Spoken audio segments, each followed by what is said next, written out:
بسم اللہ الرحمن الرحیم۔ سلیمان علیہ السلام کا فیصلہ۔ حضرت داؤد علیہ السلام کی عدالت میں دو شخص حاضر ہوئے۔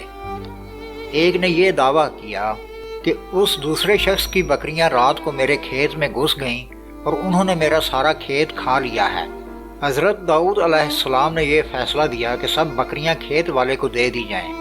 ان بکریوں کی قیمت کھیت کے نقصان کے برابر تھی۔ جب وہ دونوں شخص واپس ہوئے تو حضرت سلیمان علیہ السلام سے راستے میں ملاقات ہو گئی۔ ان دونوں نے سلیمان علیہ السلام کو حضرت داؤد علیہ السلام کا فیصلہ سنایا۔ حضرت سلیمان علیہ السلام نے فرمایا، اس فیصلے سے بہتر ایک اور فیصلہ بھی ہے۔ اس وقت حضرت سلیمان علیہ السلام کی عمر شریف 11 برس کی تھی۔ حضرت داؤد علیہ السلام نے، جو سلیمان علیہ السلام کے والد تھے، جب اپنے صاحبزادے کی یہ بات سنی تو سلیمان علیہ السلام کو بلا کر دریافت فرمایا کہ بیٹا وہ کون سا فیصلہ ہے جو بہتر ہے؟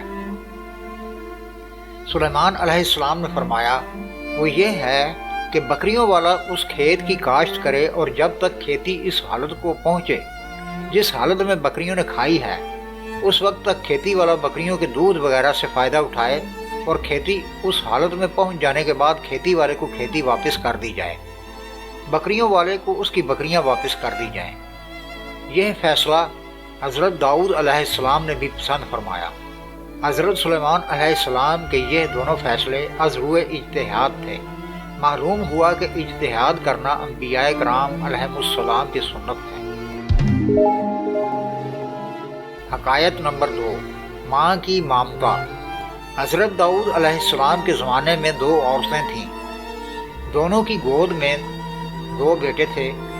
وہ دونوں کہیں جا رہی تھیں کہ راستے میں ایک بھیڑیا آیا اور ایک کا بچہ اٹھا کر لے گیا۔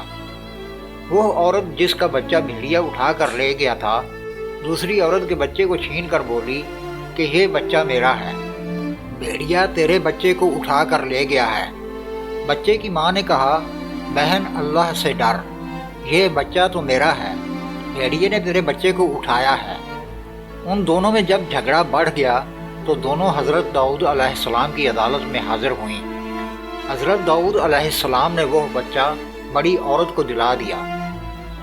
حضرت سلیمان علیہ السلام کو اس بات کی خبر ہوئی تو آپ نے فرمایا، ابا جان، ایک فیصلہ میرا بھی ہے، اور وہ یہ ہے کہ چھری منگوائی جائے، میں اس بچے کے 2 ٹکڑے کرتا ہوں اور آدھا بڑی کو اور آدھا چھوٹی کو دے دیتا ہوں۔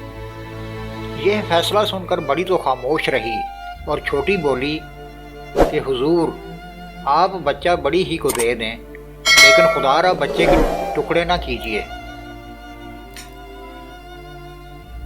حضرت سلیمان علیہ السلام نے فرمایا، بچہ اسی چھوٹی کا ہے جس کے دل میں شفقت مادری پیدا ہوئی، چنانچہ وہ بچہ چھوٹی کو دے دیا گیا۔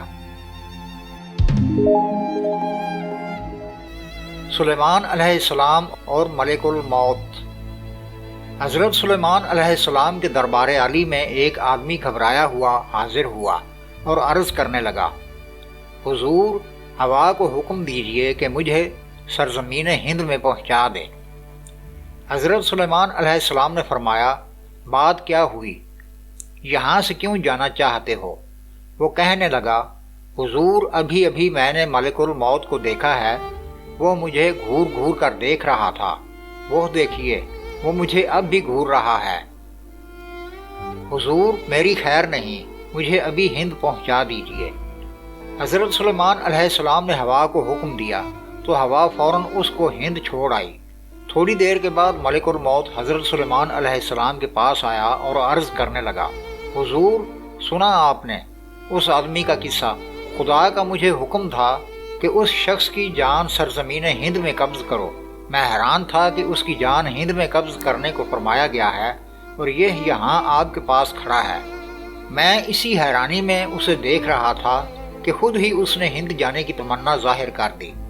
چنانچہ ادھر آپ نے ہوا کو حکم دیا اور وہ اسے اڑا کر ہند لے گئی، اور ادھر میں اس کے پیچھے گیا، اور جس وقت وہ سرزمین ہند پر اترا ہے اس کا وقت آ چکا تھا، اسی وقت میں نے وہاں اس کی جان قبض کر لی۔